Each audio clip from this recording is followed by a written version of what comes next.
Hi, I am Elise Foss and happy Halloween. So, in honor of Halloween, we could talk a little bit about the spooky, scary things, such as the way we use our bodies sometimes, right?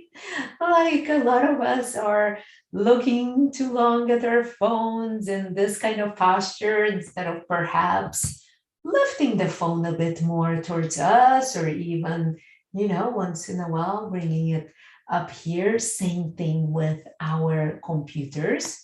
So, one of the points that I want to make is to change positions, right? I like to take my laptop with me and put it sometimes on the ground and lay down on my belly and look for a moment or two that way, then go to my side and just be reading that way and just changing. But if that's not possible, sometimes that's not possible, at least getting up once in a while from being in the computer.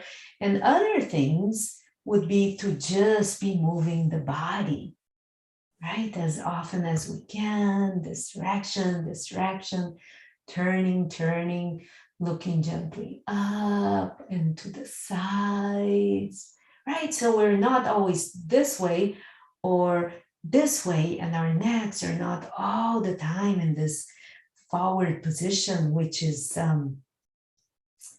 really hard because with time our heads really weigh a lot, and so for putting it forward is really throwing our postures off quite a bit. So that's one thing to think about.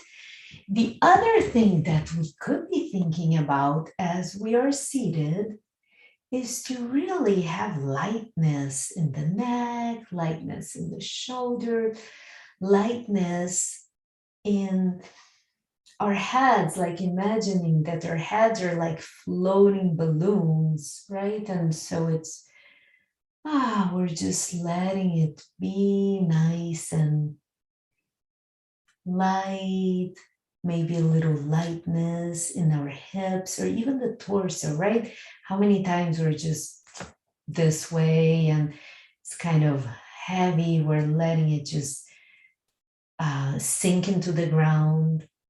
And so just thinking a bit about lightness. And of course, there's just so many ways to do this. And what might work for you might not work for the next person. So this is where somatic movement is so helpful, because it really is about tuning into what works for you, how your body feels first of all, but then once you start tuning more into your body and okay, now I'm noticing my neck is tight, so what do I want to do with that? Where do I want to go?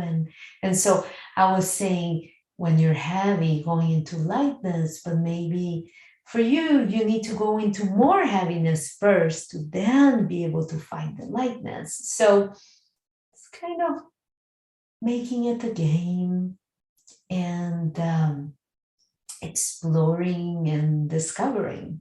So, anyhow, I hope some of those ideas can make it less scary when it comes to the way that we tend to carry our bodies and what that means in terms of future, right? Because the closer we are to alignment, the better we're going to feel long term, the less pain we're going to have.